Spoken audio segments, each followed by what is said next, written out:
বিশ্বনবী সাল্লাল্লাহু তাআলা আলাইহি ওয়াসাল্লাম ইরশাদ করেন, কাল কিয়ামতের দিন আল্লাহ রাব্বুল আলামিন হাফিজে কোরআনদেরকে বলবেন, অর্ডার করবেন, ইকরা ওয়ারতাকি, পড়তা যা, চড়তা যা, পড়তে থাকো আর সিঁড়ি বাইতে থাকো, পড়তে থাকো আর আকবারতে থাকো।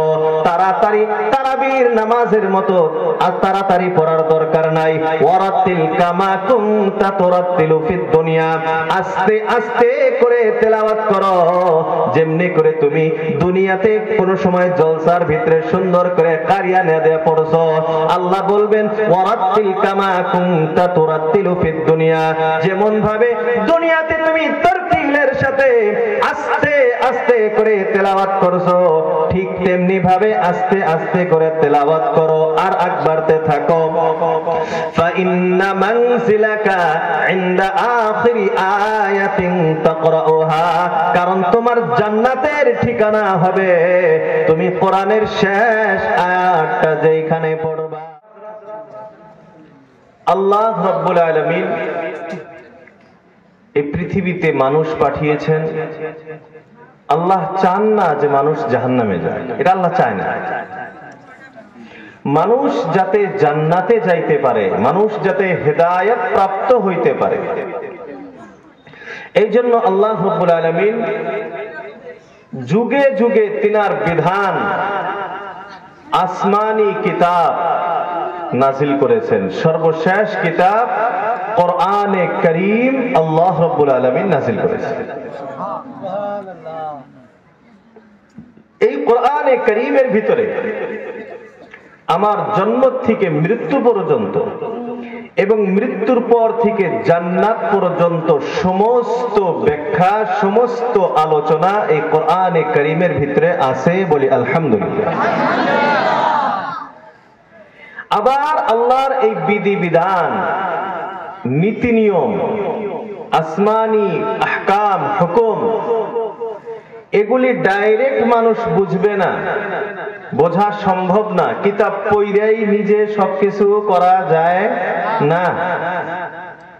কিতাব পড়াই যদি নিজে সবকিছু করা যায় তো তাহলে পৃথিবীর সব মানুষ ডাক্তার হয়ে যায়। ডাক্তারি যে কিতাবগুলি, যে কিতাবগুলো ডাক্তারের ক্লাসে পড়ায়, ওগুলা কিতাব বাজারে কিনা পাওয়া যায় না?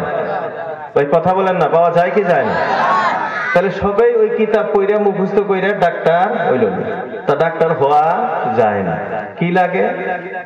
একজন শিক্ষক লাগে সেই কিতাবকে বুঝানোর জন্য। তো আল্লাহ রাব্বুল আলামিন মানব জাতির হিদায়াতের জন্য, জান্নাতের পথকে বোঝাবার জন্য, আল্লাহর নীতি নিয়ম, হুকুম, আহকামগুলি বুঝিয়ে দেওয়ার জন্য যুগে যুগে আল্লাহ রাব্বুল আলামিন তিনার পয়গম্বর, রাসূল ও নবীদেরকে প্রেরণ করেছেন। আর এই চেনের সর্বশেষ যিনি, তিনি হলেন আকায়ে নামদার, তাজদারে মদিনা, হযরত মুহাম্মদুর রাসূলুল্লাহ সাল্লাল্লাহু আলাইহি ওয়াসাল্লাম। আল্লাহ রাব্বুল আলামিন রাসূলুল্লাহ সাল্লাল্লাহু আলাইহি ওয়াসাল্লামকে বলেন যে হে রাসূল, আমি যে আপনার উপরে কোরআনে কারীম নাযিল করেছি, এর কয়েকটা কাজ আছে। বলে কি কি? ইয়াতলু আলাইহিম আয়াতিহি ওয়া ইউযাক্কিহিম ওয়া ইউআল্লিমুহুমুল কিতাবা ওয়াল হিকমা। আল্লাহ রাব্বুল আলামিন জানিয়ে দিলেন, ও রাসূল, আমি আল্লাহ আপনার উপরে যে কিতাবটা নাযিল করেছি, এই কিতাবের 4টা কাজ আছে। আমি যে নবী হিসাবে আপনাকে পাঠিয়েছি, আপনার দায়িত্বে, আপনার জিম্মাদারিতে রয়েছে 4টি কাজ। আপনি শুধুমাত্র দুনিয়ায় থাকবেন এটা হবে না, আপনাকে এই পৃথিবীতে 4টি করে কাজ করতে হবে। আর যখন আপনি দেখবেন এই 4টি কাম করা আপনার শেষ হয়ে গেছে, তখন আপনার আর এই পৃথিবীতে প্রয়োজন নাই। আমি আল্লাহ আপনাকে দুনিয়া থেকে উঠিয়ে নিয়ে আসব। এখন এই 4টি কাম কি? রাসূলের উপরে জিম্মাদারি। আল্লাহ রাব্বুল আলামিন বলেন, আমি এই পৃথিবীতে নবী হিসেবে, রাসূল হিসেবে মুহাম্মদ সাল্লাল্লাহু আলাইহি ওয়াসাল্লামকে প্রেরণ করেছি। তিনার দায়িত্ব হলো, এক নাম্বার দায়িত্ব, ইয়াতলু আলাইহিম আয়াতিহি, যে তিনি এই কোরআনের আয়াতগুলি মানুষকে তেলাওয়াত করে করে শোনাবেন। আল্লাহ রাব্বুল আলামিন এই কোরআনে কারীম নাযিল করেছেন। সর্বপ্রথম কোরআনের হক আমার আপনার উপরে হলো কোরআনে কারীমকে তিলাওয়াত করা, কোরআনে কারীমকে পড়া, দেখে দেখে অথবা মুখস্থ পড়া এক নাম্বার দায়িত্ব হলো কোরআনের। এখন বন্ধুরা আমার, আমরা এই মজমুআর ভিতরে কতজন আছি যে হুজুর আমরা কোরআন পড়তে পারি? এই কোরআনের প্রথম দায়িত্ব রাসূলের উপরে ছিল যে রাসূল আপনি কোরআন তেলাওয়াত করে করে শোনান। তার মানে এক নাম্বার কোরআনের হক, আল্লাহ যে কোরআন নাযিল করেছেন, প্রথম নাম্বার হক কোরআনের, যে কোরআন বলে আমাকে পড়ো, আমাকে তেলাওয়াত করো। এখন এই পৃথিবীতে আপনি অনেক মানুষ পাইবেন যারা এই কথা বলে কোরআন না বুঝে পড়লে সওয়াব নাই। এমন মানুষ আছে না নাই? অনেক জায়গাতে পাবেন কোরআন না বুঝে পড়লে সওয়াব নাই। আল্লাহকে এই জায়গা বুঝার কথা কইছে, আল্লাহ কিন্তু বুঝার কথা বলেন নাই। আল্লাহ বলেন ইয়াতলু আলাইহিম আয়াতিহি, ও রাসূল আপনার দায়িত্ব হলো আপনি মানুষকে কোরআন পড়ে পড়ে শোনাবেন। এখন আমি আপনি মুসলমান হিসাবে আমি আপনার উপরে দায়িত্ব হলো কোরআনে কারীমকে তেলাওয়াত করা, কোরআনে কারীমকে বেশি বেশি করে পড়া। এটা হলো এক নাম্বার দায়িত্ব। এটা বন্ধুরা আমার, আল্লাহ রাসূল আল্লাহর হাবিব সাল্লাল্লাহু আলাইহি ওয়াসাল্লাম বলেন, মান ক্বারাআ হারফাম মিনাল কোরআন, কোন মানুষ যদি এই কোরআনে কারীমের একটা অক্ষর পড়ে, বাক্য না, কোরআনে কারীমের একটা অক্ষর যদি পড়ে, অসমীয়া বাংলার ভিতরে যেমন সরয় সরয়া আছে, ইংরেজির ভিতরে যেমন অ্যালফাবেট আছে, এ বি সি ডি আছে, এগুলাকে বলা হয় অক্ষর, আর এটাকে আরবিতে বলা হয় হরফ। আল্লাহ রাসূল আল্লাহর হাবিব সাল্লাল্লাহু আলাইহি ওয়াসাল্লাম বলেন, মান ক্বারাআ হারফাম মিনাল কোরআন, কোন মানুষ যদি কোরআনে কারীমের একটা অক্ষর, একটা হরফ পড়ে, একটা অক্ষর যদি কোন বান্দা তেলাওয়াত করে, আল্লাহর রাসূল আল্লাহর হাবিব বিশ্ব নবী সাল্লাল্লাহু তাআলা আলাইহি ওয়াসাল্লাম ইরশাদ করেন, ফালাহু আশরু আমসালিহা, তার জন্য একের বদলা 10টি করে নেকি আল্লাহ তার আমল নামার ভিতরে লিখে দেন। বলি সুবহানাল্লাহ।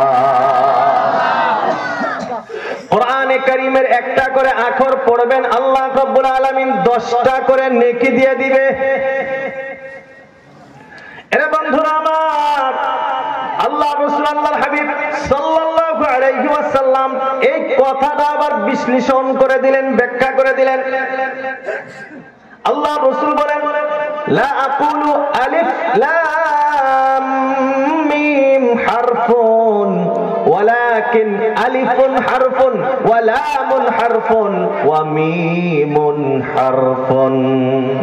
আল্লাহ রাসূল আল্লাহর হাবিব বিশ্ব নবী সাল্লাল্লাহু আলাইহি ওয়াসাল্লাম জানায়া দিলেন, আমি এই কথা বলি নাই আলিফ লাম মিম তিনটা মিলে একটা অক্ষর, বরঞ্চ আলিফ একটা অক্ষর, লাম একটা অক্ষর, মিম একটা অক্ষর। আল্লাহ রাসূল জানায়া দিলেন, কোন বান্দা যদি তেলাওয়াত করে আলিফ লাম মিম, ওই বান্দার আমল নামায় 30টা নেকি লেখা হয়। বলি সুবহানাল্লাহ।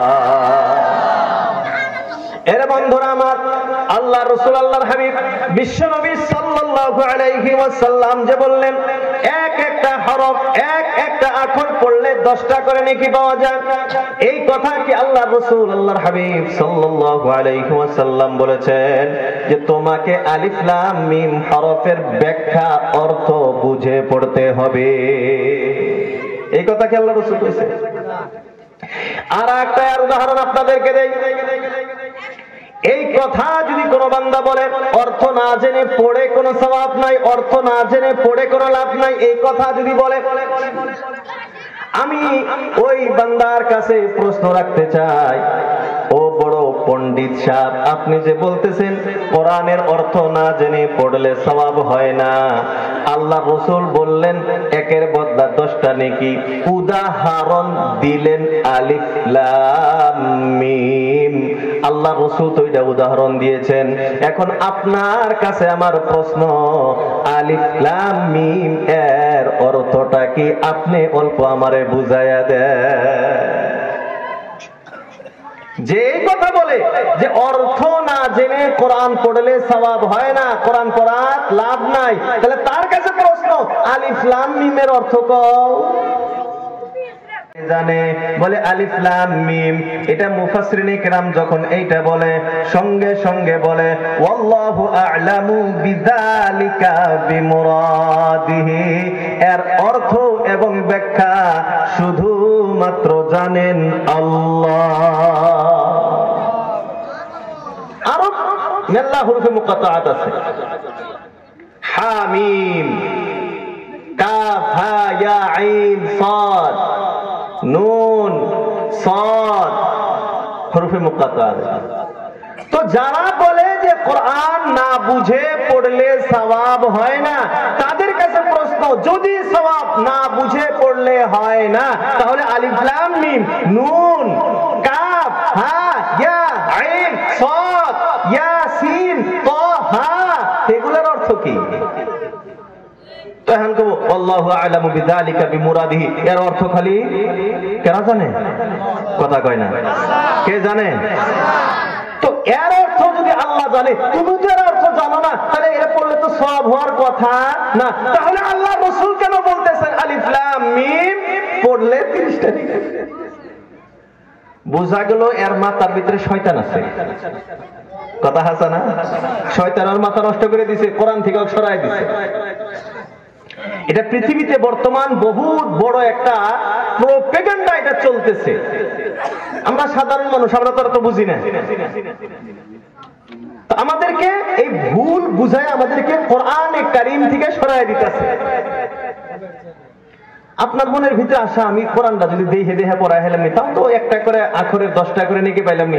এখন শয়তান আপনাকে বুঝায়, হ্যাঁ তুমি অর্থ জানো না, কোরআন পড়া যাবে না, তো সব পাওয়া যাবো না। শয়তানে বুঝায়।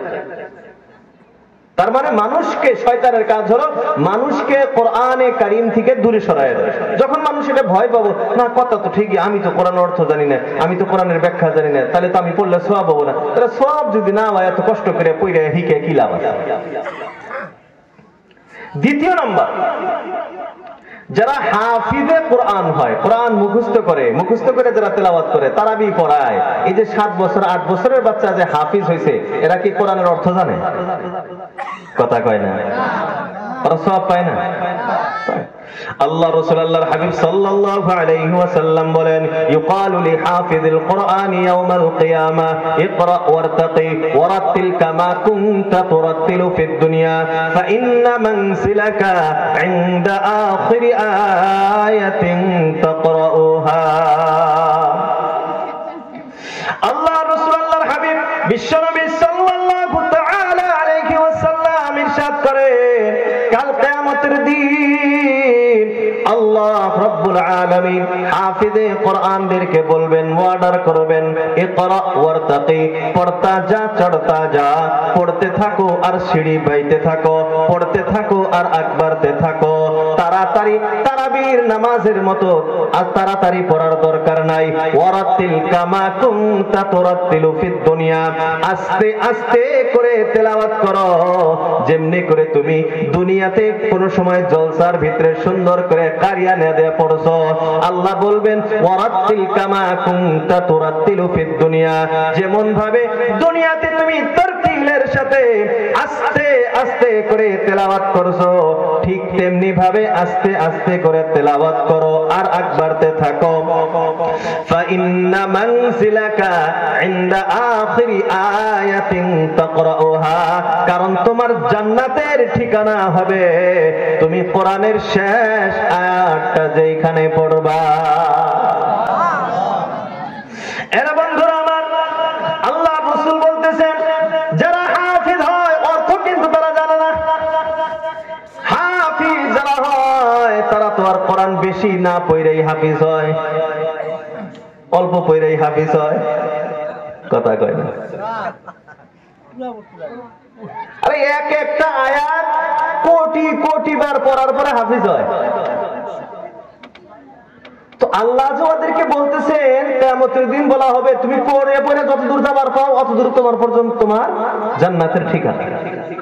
তার মানে কি, এই কোরআনের মেহনত যে করছে, কোরআন যে পড়ছে, হাজার হাজার বার রিপিট করছে, এদের ফজিলত না আল্লাহ দিতেছে। এখন যদি এরকম হইতো যে না বুঝে পড়লে সব পাওয়া যায় না, তাহলে তো হাফিজ সাহেব কিভাবে জান্নাত পাবে?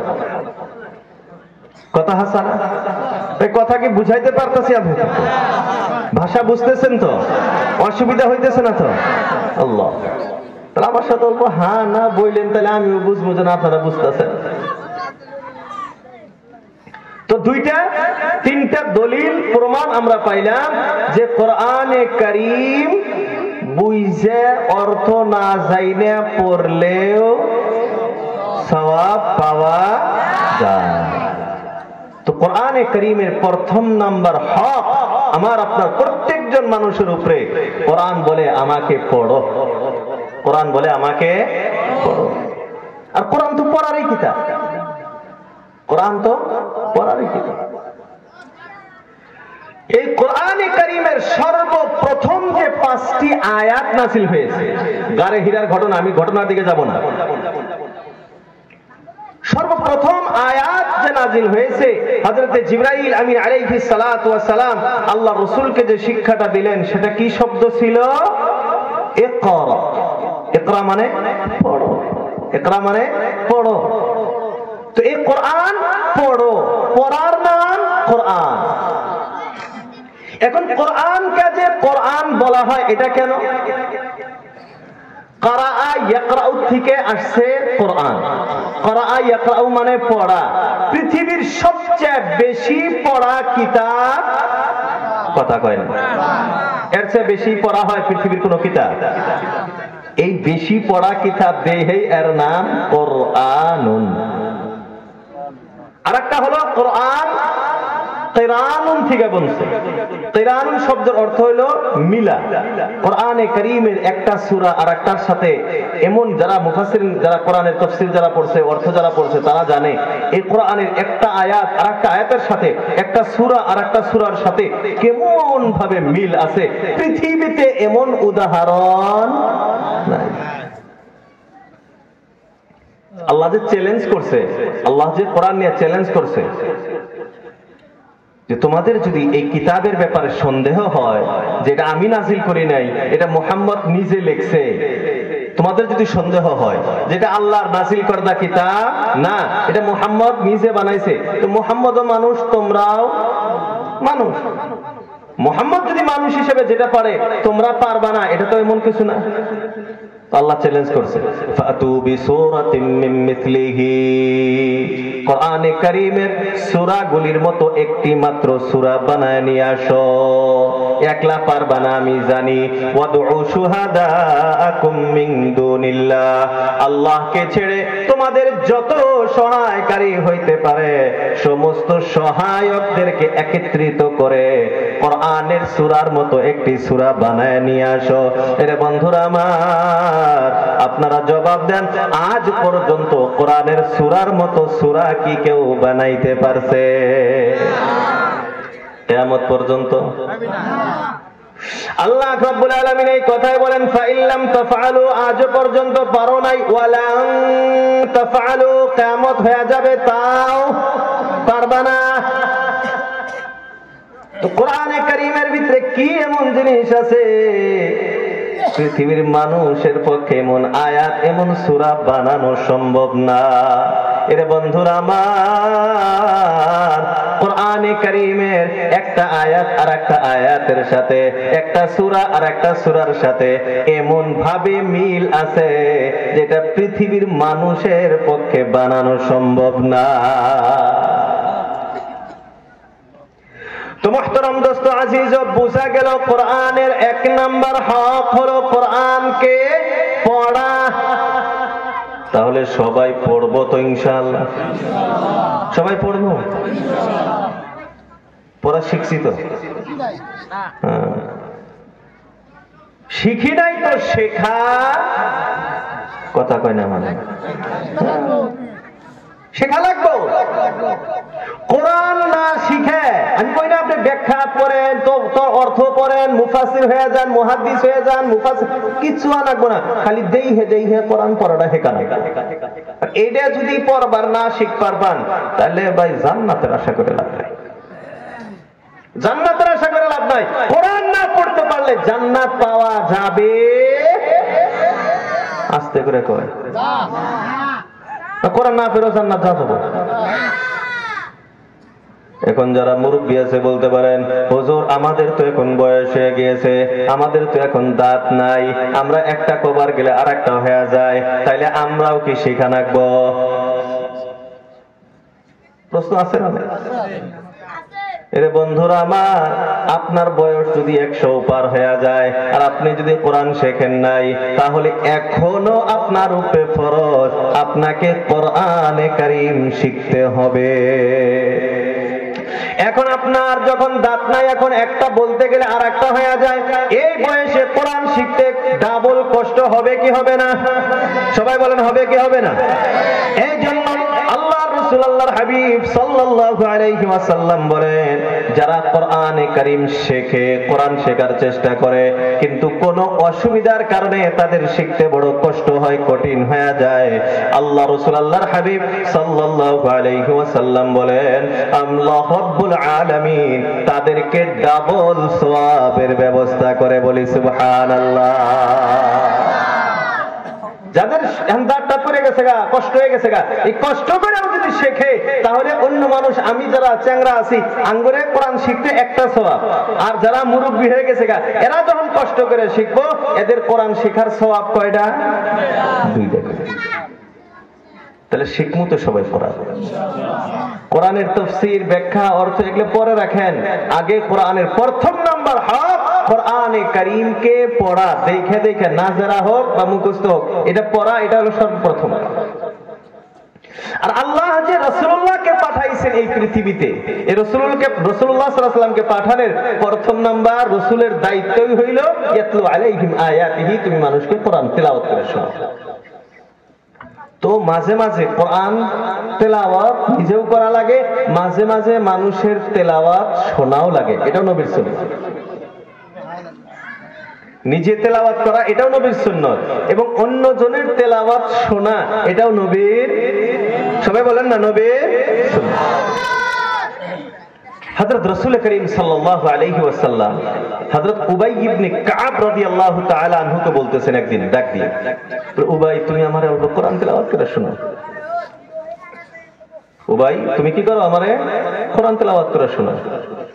উবাই কয়, হুজুর আমি আপনাকে শোনাবো, আমি আপনাকে কোরআন শোনাবো? আল্লাহকে কোরআন তো আপনার উপরে নাযিল হয়েছে, আপনার উপরে কোরআন অবতীর্ণ হয়েছে, আর আমি আপনার কাছে কোরআন শিখছি, আমি আপনাকে কোরআন শোনাবো, আমি আপনাকে তেলাওয়াত করে শোনাবো। রাসূলুল্লাহ কয়, হ্যাঁ তুমি আমাকে শোনাও। আল্লাহ রাসূল, এটা কি আপনি শুনবার চাইতেছেন না আল্লাহর তরফ থেকে এটা অর্ডার আইছে? আপনি শুনবো, মনে থেকে শুনবার চাইতেছেন না? আল্লাহ কইছে যে মুহাম্মদ সাল্লাল্লাহু আলাইহি ওয়াসাল্লাম তুমি উবাইয়ের কাছে কোরআন শোনো। রাসূলুল্লাহ সাল্লাল্লাহু আলাইহি ওয়াসাল্লাম বলেন, উবাই আমারও ইচ্ছা, আল্লাহও এই কথা বলেছেন, চিৎকার দিয়ে বলি সুবহানাল্লাহ। আল্লাহ রাসূল মাঝে মাঝে সাহাবাদের কাছে কি করতেন? কোরআন শুনতেন। তো কোরআন শোনাটাও নবীর সুন্নাত। আমরা মাঝে মাঝে মসজিদের ইমাম সাহেব আছে, ফজরের পরে নিজে সূরা ইয়াসিন পড়বার পাই না, ইমাম সাহেবকে বলবো, হুজুর আমরা নামাজ পড়ছি, বসে থাকি 10টা মিনিট বসে থাকি, আপনি আল্লাহ সূরা ইয়াসিনটা তেলাওয়াত করে শোনান না। আমি শিখতে শিখতে আমার যে কয়দিন যায়, এই কয়দিন কমাস কম আপনারটা শুনি, এই সুন্নাত আদায় করি। মাগরিবের পরে বলেন হুজুর আল্লাহ সূরা ওয়াকিয়াটা পড়ে শোনান না। ঈশার নামাজের পরে বলেন হুজুর আল্লাহ সূরা মুলক নামের বলে একটা সূরা আছে, ওটা আল্লাহ পড়ে শোনান না। পড়লেও যেমন সওয়াব, শুনলেও একই একই। তো যতদিন আমি শিখতে পারি নাই এতদিন তো আমি শুনতেই থাকবো, শেখার পরেও নিজেও পড়বো আর একজনের পড়া শুনবো। কোরআনে কারীম এটা হলো বড় একটা ভয়ঙ্কর জিনিস। আল্লাহ রাসূল আল্লাহর হাবিব বলেন আল কুরআনু হুজ্জাতুন লাকা আও আলাইকা। আল্লাহ রাসূল আল্লাহর হাবিব বিশ্ব নবী সাল্লাল্লাহু তাআলা আলাইহি ওয়াসাল্লাম ইরশাদ করেন আল কুরআনু হুজ্জাতুন লাকা আও আলাইকা। এই কুরআন তোমার পক্ষে অথবা তোমার বিপক্ষে দলিল হয়ে দাঁড়াইবে। কিয়ামতের দিন কোরআন তোমার পক্ষে অথবা তোমার বিপক্ষে দলিল হয়ে দাঁড়াবে। এই কোরআন যার পক্ষে নিবে, কোরআন যার পক্ষে থাকবে, এই কোরআন তাকে হাত ধরে জান্নাত পর্যন্ত নিয়ে যাবে, বলি সুবহানাল্লাহ। আর এই কোরআন যার বিপক্ষে গওয়াহি সাক্ষী দেওয়া আরম্ভ করবে, তাকে জাহান্নামে নিয়ে না যাওয়া পর্যন্ত কোরআন তাকে ছাড়বে না। এটা বহুত ডেঞ্জারাস। এর পক্ষে যদি আমি থাকি তো কোরআন আমার পক্ষে থাকবে, আমি আর বিপক্ষে চলবো, কোরআন আমার বিপক্ষে হয়ে দাঁড়াবে। কোরআনের পক্ষে আমাকে থাকতে হবে। এখন কোরআনের পক্ষে থাকতে গেলে কোরআন তো কয় আমাকে পড়। কোরআনের হক 1 নম্বর হক, 3 নম্বর 4 নম্বর তো যাইনি এখনো। 1 নম্বর হক কোরআন বলে আমাকে পড়ো, আমাকে তেলাওয়াত করো, বেশি বেশি করে পড়ো। কিন্তু আমরা কোরআন পড়াই শিখতেছি না। প্রথম নম্বরে আমি কোরআনের বিপক্ষে গেতেছি, তো কোরআন আমাকে জান্নাতে নিয়ে যাবে, কথা কয় না? কোরআন জান্নাতে নিয়ে যাবে। আলিফ লাম মিম যালিকাল কিতাবু লা রাইবা ফীহি হুদাল লিল মুত্তাকিন। আল্লাহ রাব্বুল আলামিন বলেন যালিকাল কিতাব, এই যে কোরআনে কারীম এটা এমন একটি কিতাব লা রাইবা ফীহি, যে কিতাবের ভিতরে কোনো সন্দেহ নাই। এই কোরআনের ভিতরে কি সন্দেহ আছে? আছে। আল্লাহ বলেন লা রাইবা ফীহি, এই কোরআনের ভিতরে কোনো সন্দেহ নাই। এই কোরআন কেমন কিতাব? আল্লাহ রাব্বুল আলামিন বলেন হুদাল লিল মুত্তাকিন, যারা মুত্তাকি, যারা তাকওয়াওয়ালা, যারা পরহেজগার, যারা ঈমানদার, এই কোরআন তাদেরকে জান্নাতের পথ দেখায় দিবে, বলি সুবহানাল্লাহ। তাহলে সবাই কোরআন শিখবো তো ইনশাআল্লাহ? সবাই শিখবো ইনশাআল্লাহ। আল্লাহ রাসূল আল্লাহর হাবিব বিশ্বনবী সাল্লাল্লাহু আলাইহি ওয়াসাল্লাম বলেন এই পৃথিবীতে মানুষ হিসাবে তো পৃথিবীর সমস্ত মখলুক সৃষ্টি জীবের তুলনায় মানুষ হলো আশরাফুল মখলুকাত, ঠিক কিনা? সমস্ত জীবজন্তুর সাথে যদি আপনি তুলনা করেন, তুলনামূলকভাবে মানুষ সবার সেরা, মানুষ সৃষ্টির সেরা। কিন্তু বন্ধুরা আমার, আমি আপনি এলাকা হিসাবে, মানুষের সমাজ হিসাবে যদি আমি মানুষের যাচাই করি, কে ভালো মানুষ আর কে খারাপ মানুষ, কে জান্নাতি আর কে জাহান্নামী, আল্লাহ রাসূল আল্লাহর হাবিব সাল্লাল্লাহু আলাইহি ওয়াসাল্লাম বলেন খায়রুকুম মান তাআল্লামাল কুরআনা ওয়া আল্লামা। আল্লাহ রাসূল আল্লাহর হাবিব বলেন খায়রুকুম, তোমাদের ভিতরে শ্রেষ্ঠ মানুষ, তোমাদের ভিতরে ভালো মানুষ, তোমাদের ভিতরে জান্নাতি মানুষ বলে কে? মান তাআল্লামাল কুরআন, যে নিজে কোরআন শেখে, ওয়া আল্লামাহু, আর অপর ভাইকে কোরআন শিক্ষা দেয়। আল্লাহ রাসূল বলেন যে কোরআন শেখে এবং অপরকে কোরআন শিক্ষা দেয় এ হলো তোমাদের ভিতরে সবচেয়ে ভালো মানুষ। কিন্তু আমাদের সমাজের অবস্থা হলো যে কোরআন শেখে, যে কোরআন শেখায়, এরা হলো সমাজের সবচেয়ে নিকৃষ্ট মানুষ। রাসূলুল্লাহ সাল্লাল্লাহু আলাইহি ওয়াসাল্লামের জামানায় দল ছিল দুইটা। একটা ছিল রাসূলুল্লাহ সাল্লাল্লাহু আলাইহি ওয়াসাল্লামের দল, সাহাবার দল, আর একটা ছিল আবু জাহেলের দল। তো রাসূলুল্লাহর দলের কাজ ছিল কি? কোরআন শেখো, কোরআন পড়ো, কোরআন শেখো, কোরআন পড়ো। এটা ছিল রাসূলুল্লাহ এবং সাহাবাদের দলের বাক্য। আর আবু জাহেলের দলের বাক্য কি ছিল?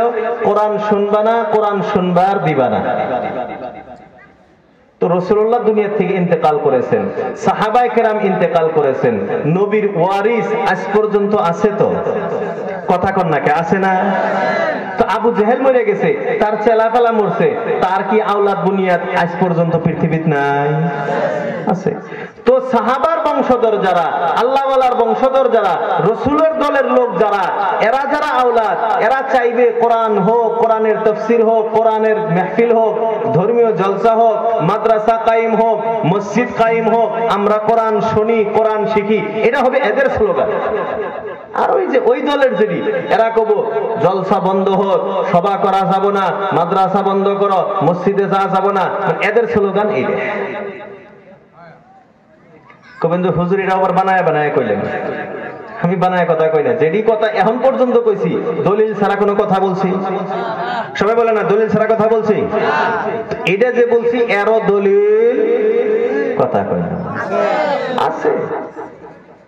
আল্লাহ রাব্বুল আলামিন আবু জেহেলের একটা ভাষ্য উল্লেখ করলেন, আবু জেহেলের একটা বক্তব্য আল্লাহ রাব্বুল আলামিন কোরআনে কারীমের ভিতরে উল্লেখ করলেন, বলি সুবহানাল্লাহ। আবু জেহেল তার ছেলেপেলাদেরকে বুঝাইতেছে, মিল মিটিং করছে, তো ওরা মেলা মিটিং করছে না? আবু জেহেল যে বক্তব্য রাখছে, প্রধান অতিথি বয়ান যে করছে, আল্লাহ আবু জেহেলের বয়ান কোরআনের ভিতরে আনতেছে যে আবু জেহেল লা ইল্লা ইল্লা কইলো। কি বক্তব্য রাখছে? আল্লাহ রাব্বুল আলামিন বলেন আবু জাহেল তো বলতো লা তাসমাউ লিহাযাল কুরআন, লা তাসমাউ লিহাযাল কুরআন, এই কোরআন তেলাওয়াত শুনবা না। এক নাম্বার কি বলতো? কোরআন তেলাওয়াত শুনবা না। ওয়াল গাউ ফীহি, আর যেই জায়গাতে কোরআন শোনানো হবে, যেই জায়গাতে কোরআন বোঝানো হবে, যেখানেই জলসা হবে, যেখানেই কোরআনের তাফসীর হবে, যেখানেই মানুষ দিনের জন্য একত্রিত হবে, ওয়াল গাউ ফীহি, ওই জলসার ভিতরে যায় তুমি ডিস্টার্ব করবা। কার কথা এটা? আবু জেহেল এই বক্তব্য দিত, আল্লাহ এই বক্তব্য কোরআনের ভিতরে নাযিল করে দিলেন। বুঝা গেল কি? আল্লাহ জানাইয়া দিলেন এই দুনিয়ার মানুষ এটা যে খালি আজকে আবু জেহেল কইতাছে এটা না, কিয়ামত পর্যন্ত এমন মানুষ আসবে, আবু জেহেলের দলের লোক আসবে, তারা মুখে না বললেও, তারা মুখে বক্তব্য না রাখলেও কাজে কর্ম এটাই করে দেখাবো যে কোরআন শোনা যাব না, কোরআনের জলসা নষ্ট করা না। খারাপ পেলেন কি? আবার আরো কিছু সময় চলবে বয়ান? 11:30 করে পার হয়ে গেছে, 12টা পর্যন্ত ইনশাআল্লাহ। আল্লাহ আমাদের তৌফিক দান করুক, সবাই বলি আমিন। তো মুহতারাম দোস্ত আজিজ, বলতেছিলাম কি আল্লাহ রাসূল আল্লাহর হাবিব বলেন তোমাদের ভিতরে সবচেয়ে ভালো মানুষ কে? বলে খায়রুকুম মান তাআল্লামাল কুরআনা ওয়া আল্লামা, যে কোরআন শেখে এবং কোরআন শেখায়, এ হলো তোমাদের সবচেয়ে ভালো মানুষ। কিন্তু খারাপ পাওয়া যাব না, আমাদের সমাজের বাস্তবতা এটা। খালি আপনার এলাকা না, আমার এলাকা, পৃথিবীর সব জায়গাতেই বর্তমান একই অবস্থা, যে সমাজের নিম্নতম মানুষ মনে করা হয়, নিকৃষ্ট মানুষ মনে করা হয় যারা কোরআন পড়ে এবং কোরআন পড়ায়। এই পৃথিবীতে আপনি অনেক মানুষ পাবেন বড় বড় বুদ্ধিজীবী, মাথার চুল নাই, বড় বড় বুদ্ধিজীবী আপনি পাইবেন যারা এই কথা বলবে, মাদ্রাসার ছাত্র পাইলে বা যারা গার্জিয়ানরা নিজের সন্তানকে মাদ্রাসায় দিয়েছে তাদেরকে পাইলেই এই কথা বলবে, মাদ্রাসা দিলে কি করে খাবো? কয় না? এই এলাকার মানুষ তো কয় না মাদ্রাসা দিলে তোমার সন্তানটা পড়াশোনা এত ভালো আছিল, মাদ্রাসা দিলে। মাদ্রাসা তো দিবা যেটা ব্রেন ট্রেন না, স্কুল টিস্কুল পড়া হয় না, বোঝা না, বললে মাদ্রাসা দিবা, কয়দিন খাইয়ে দেয় বড় হয়ে যাবো। আছে না এরকম মানুষ? আজ পর্যন্ত কেউ একটা উদাহরণ দেখাইতে পারবেন বড় যোগ্য আলিম না সাধারণ কোন রকম মামলা বাস করে আইছে এও না খায় মরে গেছে গা? আছে কোন উদাহরণ আছে? আচ্ছা, গুয়াহাটিতে, বেঙ্গালোরে, কর্ণাটকে, বিদেশে যে রাস্তা সাফ করতেছে, লেট্রিন সাফ করতেছে, বিভিন্ন ধরনের দিন রাত মেহনত করতেছে, কষ্ট করে পেটের ভাত জোগাইতেছে, তাতে এনে কয়টা মৌলানা আছে? মৌলানা মুফতি আছে অনেক? কথা কন না। কিন্তু বুদ্ধিজীবী কি কইতেছে? মাদ্রাসা দিলে কি করে খাবো? আবার হে মাদ্রাসা আঙ্গুর এসে কয়, আঙ্গুরে কয় মাদ্রাসা জেনারেল ব্যবস্থা করা যায় না, এটা কি করে খাবো? ভবিষ্যতে কি করবো? কি কই, আমার তুমি দাওয়াত দিয়ে নিয়ে আইসাও, আমার বয়ান শুনতে চাও, আমাকে চেয়ারে বসার সুযোগ দিছাও, আর তুমি আমাকে বলতেছো যে হুজুর মাদ্রাসা পড়ে কি করে খাবো? তা আমি কি করে খাইতেছি? আমি মরে গেছি কে খাওয়ানো হবে? কথা কয় না ভাই? বরঞ্চ আলহামদুলিল্লাহ কাপড় পিন্দিলে হারে সমাজের মেল্লা ধনী মানুষ তাদের থেকে ভালো পিন্দি, ভালো খাই। আবার এটা অহংকারের জন্য গুলো কইতেছেন, আল্লাহর ওয়াস্তে মাফ চাই, অহংকারের জন্য বলতেছেন। অহংকার করার ভাই আমি কে? নদীর মধ্যে শরীর মধ্যে আমি অহংকার করার মতো এটা কথা অন্তরে যাতে বুঝে আসে এই জন্য বলতেছি। তো কোরআন পড়লে, কোরআন শিখলে কোনদিন মানুষ না খাইয়া মরে না। বরঞ্চ যারা কোরআন পড়ে, কোরআন পড়ায়, এরা লাখ লাখ টাকা যারা কামাই করে, এদের চেয়ে ভালো খায়, ভালো পেন্দে। এটা বাস্তবতা। তো আসল ঘটনা কি এখানে? আসল ঘটনা হলো এই যে বলতেছে এ বলে না, একে কেউ বলাইতেছে, একে কেউ বলাইতেছে। কে বলাইতেছে? আল্লাহ রাব্বুল আলামিন কোরআনে কারীমের ভিতরে বলেন, ইস্তাহওয়াযা আলাইহিমুশ শাইতানু ফাআনসাহুম যিকরাল্লাহ। ইস্তাহওয়াযা আলাইহিমুশ শাইতান।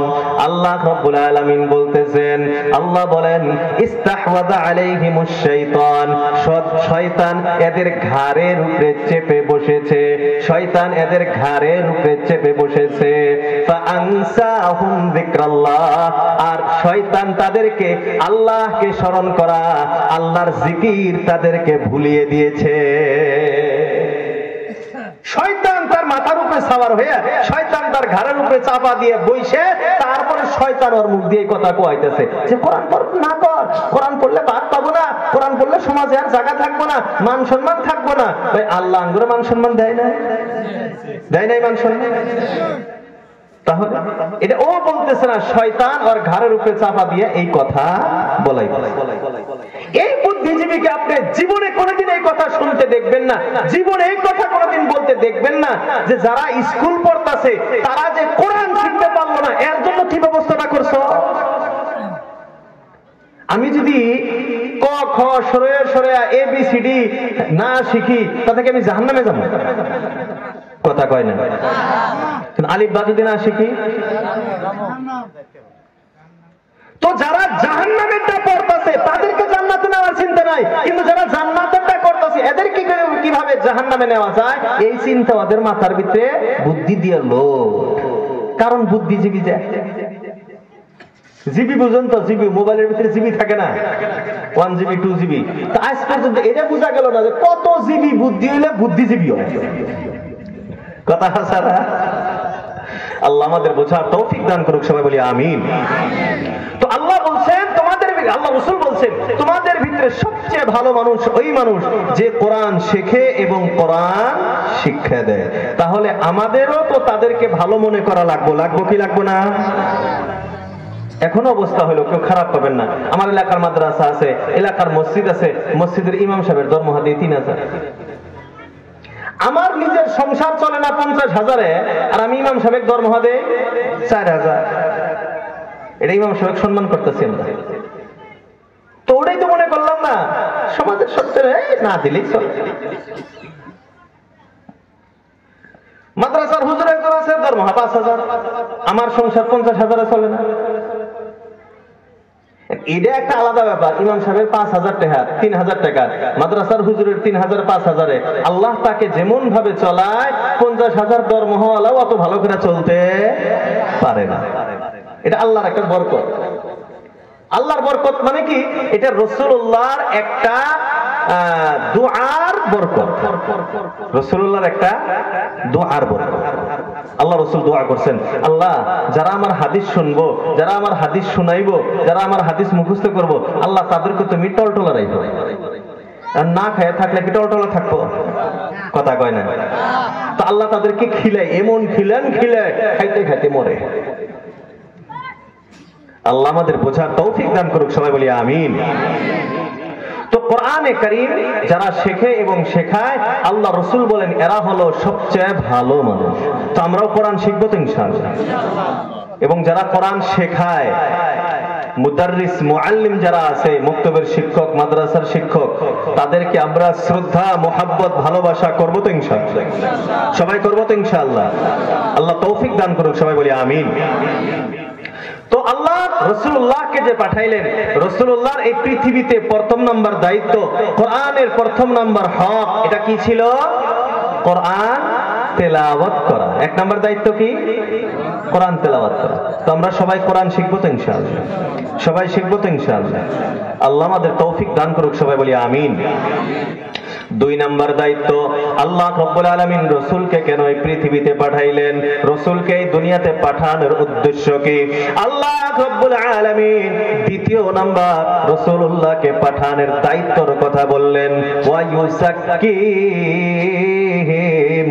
আল্লাহ বলেন রাসূলুল্লাহর দ্বিতীয় নাম্বার দায়িত্ব হলো রাসূল মানুষের মনকে, কলব, দিলটাকে পরিষ্কার করবে।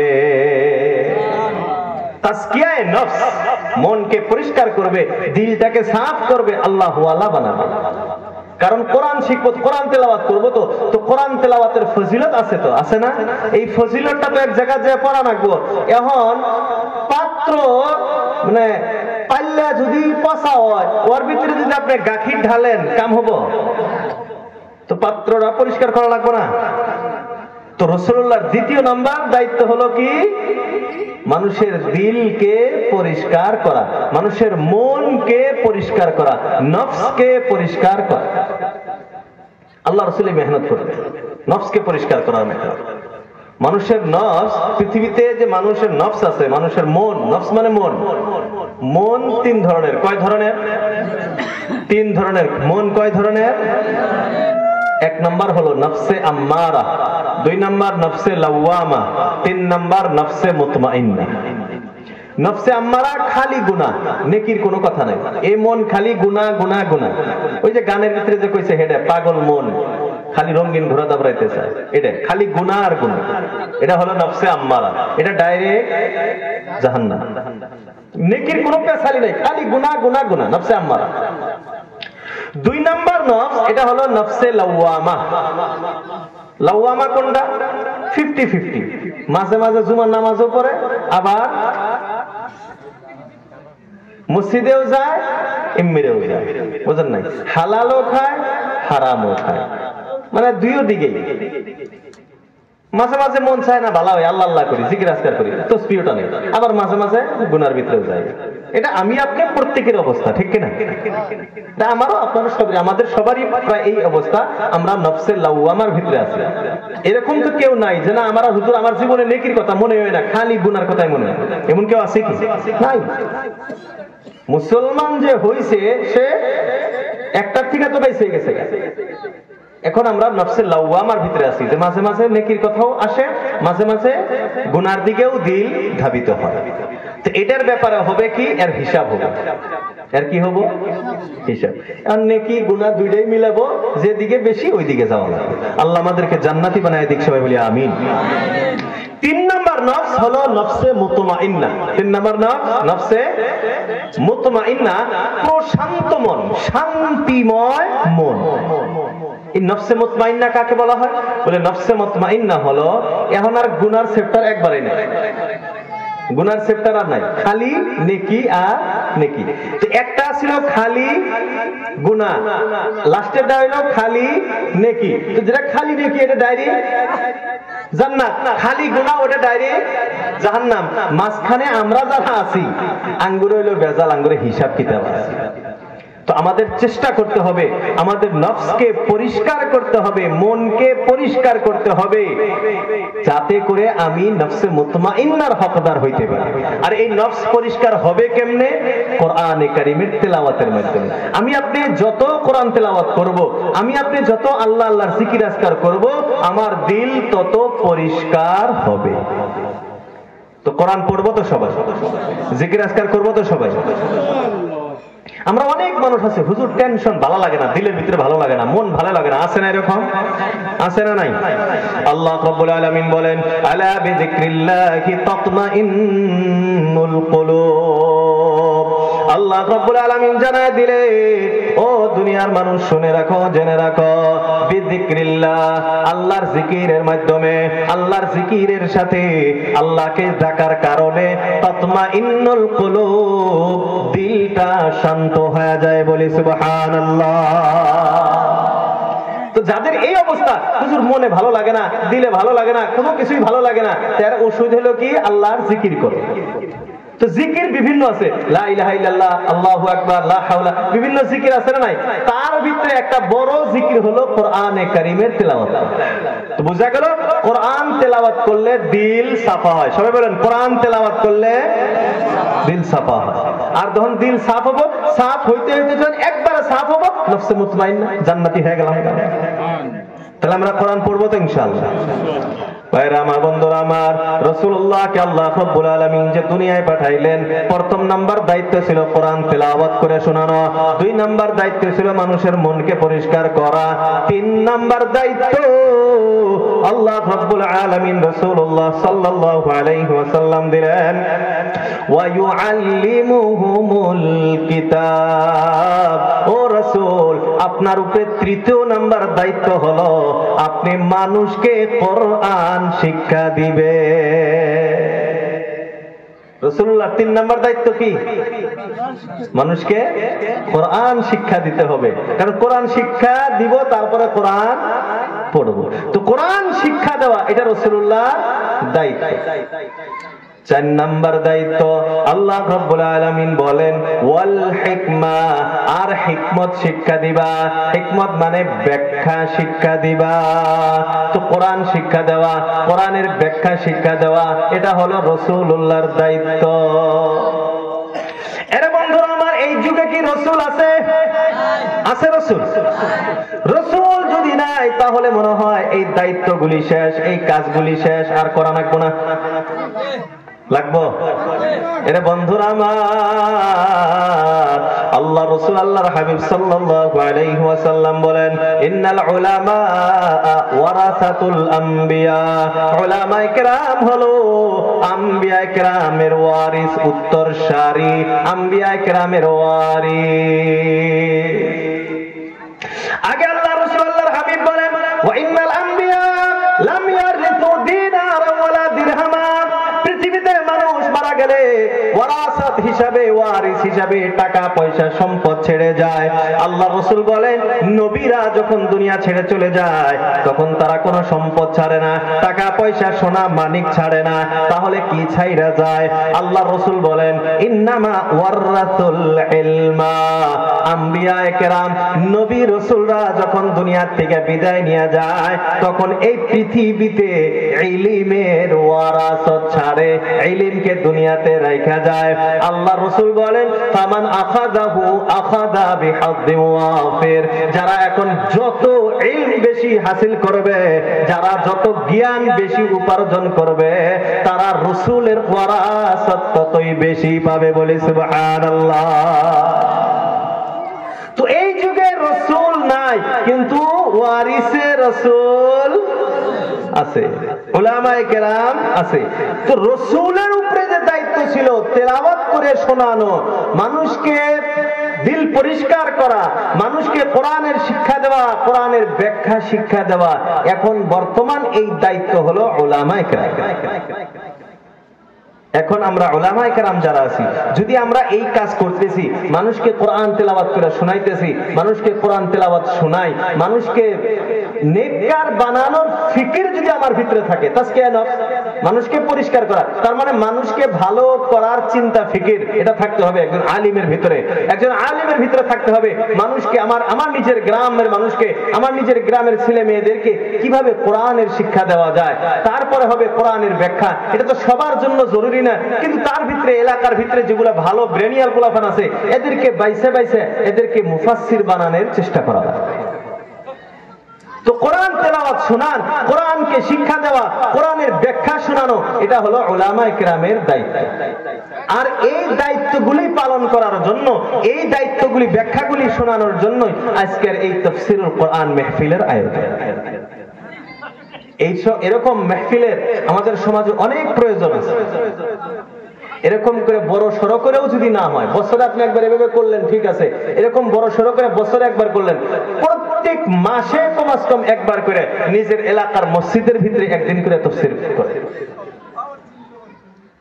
এলাকার ইমাম সাহেব যদি আছে, সে যদি তাফসীর করতে পারে আলহামদুলিল্লাহ, না পারলে কিছু দূরের যদি হয় তা কিছু তেল পানি খরচা দিয়ে দিলেন, আসলো। জুমার দিন আপনারা আজান হয় কটার সময়? জুমার আজান 12টাতে আজান হয়, আপনারা 11টার সময় এসে পড়েন। আচ্ছা 11:30 আসেন, 11:30 প্রায় টাইম তো হয়ে যায় আজান। আর টাইম যদি না হয়, আপনারা একটা ই করেন যে আমরা 11:30 জামুগা, 11:30 যদি তাফসীর আরম্ভ করে, ছোট্ট ছোট্ট সূরাগুলি আছে, বিশেষ করে ছোট্ট সূরা আম্মা পারার যে 30 পারার যে ছোট ছোট সূরাগুলি, কুল হুয়াল্লাহু আহাদ আছে না, ছোট সূরা ইন্না আতাইনাকাল কাউসার আছে, তো ওয়াল আসরে আছে, ছোট সূরা আছে, কুল ইয়া আইয়ুহাল কাফিরুন আছে, কুল হু, তারপরে কুল আউযু বিরাব্বিল ফালাক, কুল আউযু বিরাব্বিন নাস, এটা ছোট ছোট সূরা আছে। ইদা জা নাসরুল্লাহি ওয়াল ফাতহু, আর এটা ছোট ছোট সূরা আছে, তো কথা কয় না মানে এগুলাই তো আমরা নামাজের ভিতরে পড়ি না। বড় বড় সূরা ধর্ম মুখস্থ নাই, ছোট ছোট দুই একটাই তো আছে। তো আমরা নামাজের ভিতরে কি পড়তাছি এটা আমরা জানলে ভালো হবে না? আমি নামাজ পড়তাছি, অন্ধের মতো খাড়া আছে, কিছুই বুঝতেছি না। যদি বুঝি তাহলে আরো ভালো হবে না? আমাদের যে নামাজের ভিতরে মন বসে না, নামাজের ভিতরে যে মন বসে না, এর বহুত বড় একটা কারণ হলো আমরা অর্থ জানি না। তো অর্থ না জানলে পড়লে সওয়াব হবে না, এটা আলাদা কথা, সওয়াব তো হবে, কিন্তু অর্থ বুঝে যদি পড়ি তাহলে ডাবল সওয়াব হবে। একটা হলো তিলাওয়াতের সওয়াব, আর একটা আমি যে বুঝতাছি হেডের সওয়াব। তো আমরা কি করবো? প্রত্যেক মাসে কমাস কম একদিন করে তাফসীরের, ওটা যদি না হয় কমাস কম প্রত্যেক জুমাতে আপনি করেন, 11টার সময় এসে পড়েন, কি 11:30 এসেন, 12:30 জামাত আরম্ভ হবো, আপনি 1 ঘন্টা কোরআনের তাফসীর করেন, ছোট ছোট সূরাগুলো। লাগলে আজকাল মারিফুল কোরআন আছে, এরকম তাফসীরের কিতাব আছে, বাংলাতে বাইরে হয়েছে, এসামিসে বাইরে হয়েছে, আমাদের নুল আমিন ভাই লিখছে। আপনারা যদি মানে নিজের এলাকার ইমাম সাহেব যদি মুখস্থ নাও বলতে পারে, আপনাদেরকে বুঝাইতে পারে, কমাস কম ব্যাখ্যাগুলো আছে, তো তাফসীরের কিতাব সামনে রেখে 1 ঘন্টা আপনারা এক একটা সূরা আপনারা ওই দেহে দেহে পড়ে পড়েও তাও শেখার চেষ্টা করেন। করবো তো আমরা ইনশাআল্লাহ। আস্তে আস্তে আস্তে আস্তে যদি আমরা যেগুলো আম্মা পড়ার যে ছোট ছোট সূরাগুলো আছে, এই ছোট ছোট সূরাগুলো যদি আমরা কিছু বুঝি তাহলে আমাদের ফায়দা হবে। বিশেষ করে এই সূরাগুলোর ভিতরে জাহান্নামের কথা আছে, জান্নাতের কথা আলোচনা আছে, বিভিন্ন হুকুম আহকামের কথা আলোচনা আছে। এগুলো যদি আমরা শুনি, তারপরে যখন নামাজের ভিতরে আমরা পড়বো, তখন মনে হবো এই সূরার মধ্যে না এই কথাগুলো আছে, তখন নামাজের ভিতরে মন থাকবো। আর এখন বুঝি না, এই জন্য নামাজ নিয়ত বান্ধি আর হিসাব হয়, দহনে কোন রাত কি থুই আইলাম না। তো আমরা সবাই প্রত্যেক মাসে অথবা সপ্তাহে সপ্তাহে আমরা এই তাফসীরের একটা আয়োজন আমরা করার চেষ্টা করব তো ইনশাআল্লাহ। সবাই করব তো ইনশাআল্লাহ। আল্লাহ আমাদের তৌফিক দান করুক, সবাই বলি আমিন। তারপরে বাৎসরিক ভাবে আপনারা এইভাবে করেন। তো আমাকে আপনি দাওয়াত দিয়েছিলেন হুজুর, আর একজন আছে, তো আমাকে দাওয়াত যখন দিচ্ছেন তখন আমি বলছিলাম যে আপনাদের তাফসীর মাহফিল আপনারা আমাকে কোন আয়াতের থেকে দিবেন, ওটা আপনি বিষয় আমাকে লিখে দেন যে এই বিষয়ে আপনি বলবেন। পরে আমাকে কয়েকদিন পরে কয়েকজন হুজুর আপনার পছন্দ অনুযায়ী আপনি বয়ান করবেন, আপনি কোনো বিষয় আমরা দিতেছিলেন। তো আমি চিন্তা করলাম যে তাহলে আমার ইচ্ছা মতো যদি করি তাহলে কি বয়ান করি, বিভিন্ন চিন্তা ফিকির করলাম। আমার আগের 2-3জন বয়ান করছে, তাকওয়ার বিষয়, আরো একজন সূরা ফালাক নাস এগুলো ব্যাখ্যা করছে, আমি শুনলাম আলহামদুলিল্লাহ খুব সুন্দর হয়েছে। তো আমি কি করব? তো আমি চিন্তা করে দেখলাম যে আমি অল্প সময় যে রাখবো এই কোরআনের দিকেই কিছু কথা রাখি, আমার আপনার একটু দায়িত্বটা কি। তো আমরা মুসলমান হিসেবে আমাদের দায়িত্ব, 1 নাম্বার দায়িত্ব কোরআন পড়তে হবে। অর্থ বুঝি না বুঝি কথা নাই, কোরআন নাজেরা, কোরআন দেখে দেখে পড়তে হবে, এটা প্রত্যেকজন মুসলমানেরই দায়িত্ব। আল্লাহ রাসূল বলেন তলাবুল ইলমি ফারিদাতুন আলা কুল্লি মুসলিমিন ওয়া মুসলিমা, প্রত্যেকজন মুসলমানের উপরে দ্বীন শিক্ষা করা, এই দ্বীনের প্রথম অবস্থায় কোরআনে কারীম 1 নম্বরে শিক্ষা করা ফরজে আইন। তো আমরা সবাই শিখবো তো ইনশাআল্লাহ কোরআন, সবাই শিখবো। আল্লাহ আমাদেরকে কোরআনে কারীম শেখা, কোরআনে কারীম বোঝা এবং কোরআনে কারীমের মোতাবেক আমল করার তৌফিক দান করুক। সবাই বলি আমিন।